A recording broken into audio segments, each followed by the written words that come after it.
Gold trusted gold buyers తాకట్టులో ఉన్న బంగారాన్ని విడిపించి ఈ రోజు ఉన్న మార్కెట్ ధరకే కొనబడును. మరిన్ని వివరాలకు సంప్రదించండి 77107720. సమావేశం రసబసగా కొనసాగుతుంది. ముఖ్యంగా బీఆర్ఎస్ అదేవిధంగా కాంగ్రెస్ కార్పొరేటర్ల మధ్య తోపులాట జరిగింది.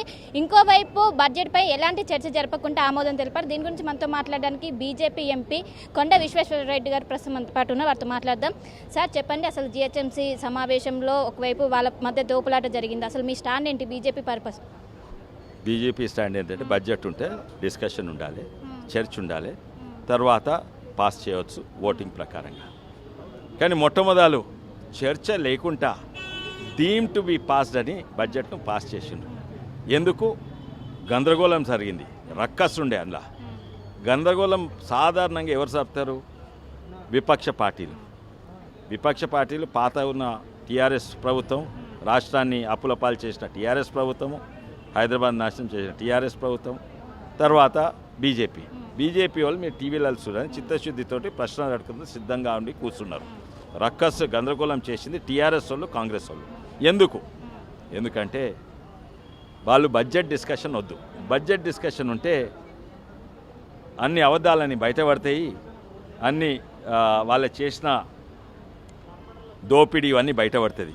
ఇంతకుముందు చేసిన టీఆర్ఎస్ది ఇప్పుడు పైసలు లేని నిర్లక్ష్యంతో అది ఆర్థిక పరిస్థితి తెలియకుంటే బడ్జెట్ అనౌన్స్మెంట్ చేస్తుడు ఇప్పుడు కాంగ్రెస్. ఇద్దరు కూడా బడ్జెట్ డిస్కషన్ ఉండొద్దని వాళ్ళు చేసిండు. అంటే బడ్జెట్ డిస్కషన్ లేకుండా పాస్ చేస్తే ఇది రాజ్యాంగంను తుంగల్లో తొక్కినట్టు, అంతే కదా, రాజ్యాంగాన్ని గౌరవించినట్టు. మళ్ళీ అక్కడనేమో వాళ్ళ నాయకుడు రాజ్యాంగం పట్టుకొని పోతారు. ఫస్ట్ టైం ఇది హైదరాబాద్ నగరానికి ఓ చెడు దినము. ఏంటంటే బడ్జెట్ డిస్కషన్ లేనిది బడ్జెట్ పాస్ చేసింది.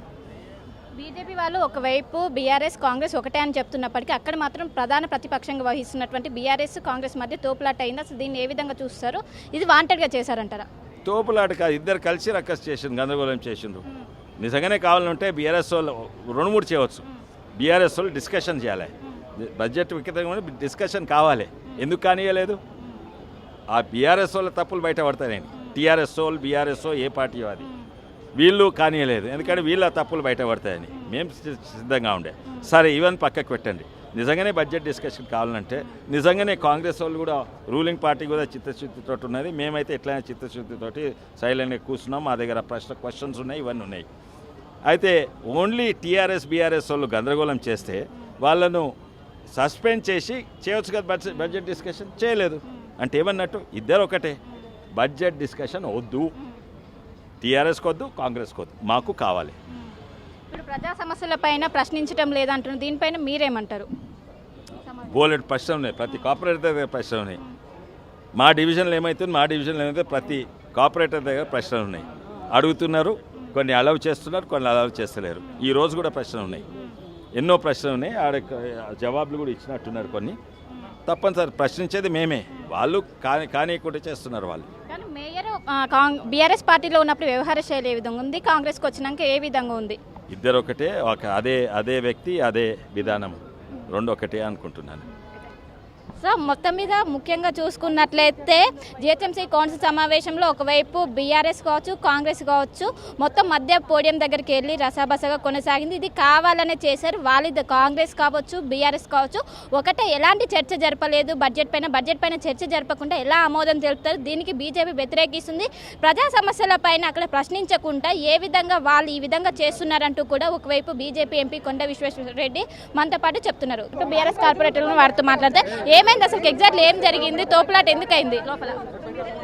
కౌన్సిల్లో ఫస్ట్ బడ్జెట్ ప్రవేశపెడుతుంటే మేము బీఆర్ఎస్ కార్పొరేటర్స్ అందరూ కూడా బడ్జెట్ ఫస్ట్ కాదు, లాస్ట్ ఇయర్ బడ్జెట్ ఇప్పటి వరకు మాకు అసలు ఎక్కడ ఏ కాన్స్టిట్యున్సీలో ఎంత బడ్జెట్ యూజ్ చేశారు, ఏ పనులు అయ్యాయో మేము క్వశ్చన్ చేసినందుకు వారు మేయర్ గారు బడ్జెటే ఫస్ట్ అవుతుంది అని చెప్పి బడ్జెట్ స్టార్ట్ చేయడం జరిగింది. మేము దాన్ని అడ్డుకోవడానికని మేము మేయర్ గారు పోడియం దగ్గరికి వెళ్ళి మేము రిక్వెస్ట్ చేస్తున్నాం, మాకు బడ్జెట్ వద్దు, మాకు ఫస్ట్ క్వశ్చన్ ఆర్ తీసుకోండి, ప్రజలు చాలా ఇబ్బందులు పడుతున్నారు, లాస్ట్ 1 year నుంచి కూడా మాకు అసలు ఏ పనులు కూడా అవ్వట్లేదని ఫస్ట్ క్వశ్చన్ ఆర్ పెట్టండి అని చెప్పి రిక్వెస్ట్ చేయడానికి మేము పోడియం దగ్గరికి వెళ్తే కాంగ్రెస్ కార్పొరేటర్స్ అందరూ కూడా మమ్మల్ని అడ్డుకున్నారు.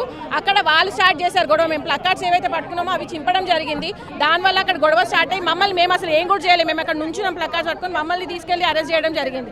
అసలు ఈ 10 yearsలో ఇది ఫస్ట్ టైం జరుగుతుంది.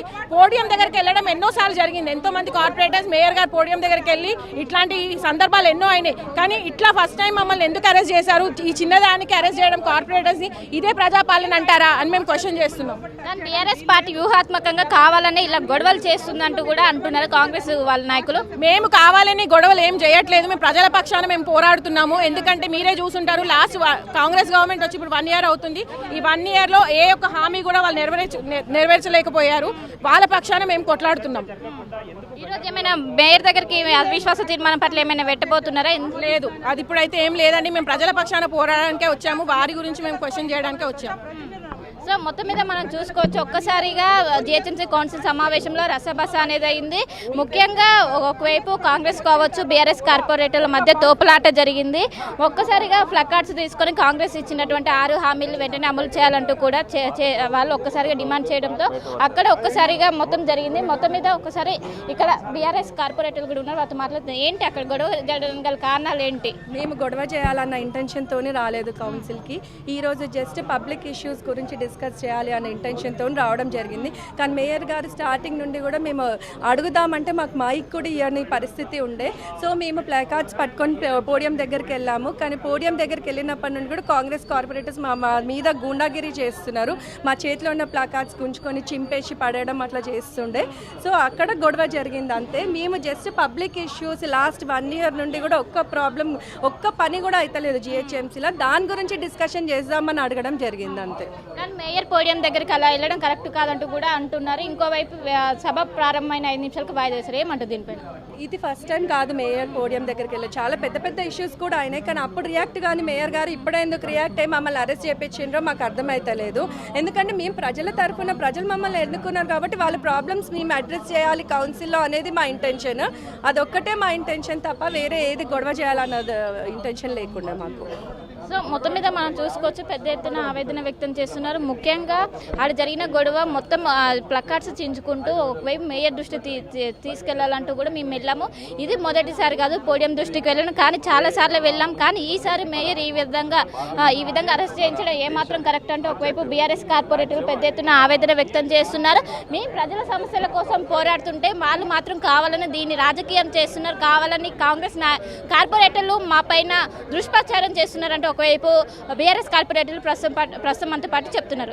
మరిన్ని వీడియోస్ కోసం ఛానల్ ని సబ్స్క్రైబ్ చేయండి. లేటెస్ట్ అప్డేట్స్ కోసం వాట్సాప్ ఛానల్ ని ఫాలో అవ్వండి. ఆ లింక్ డిస్క్రిప్షన్ లో ఉంది.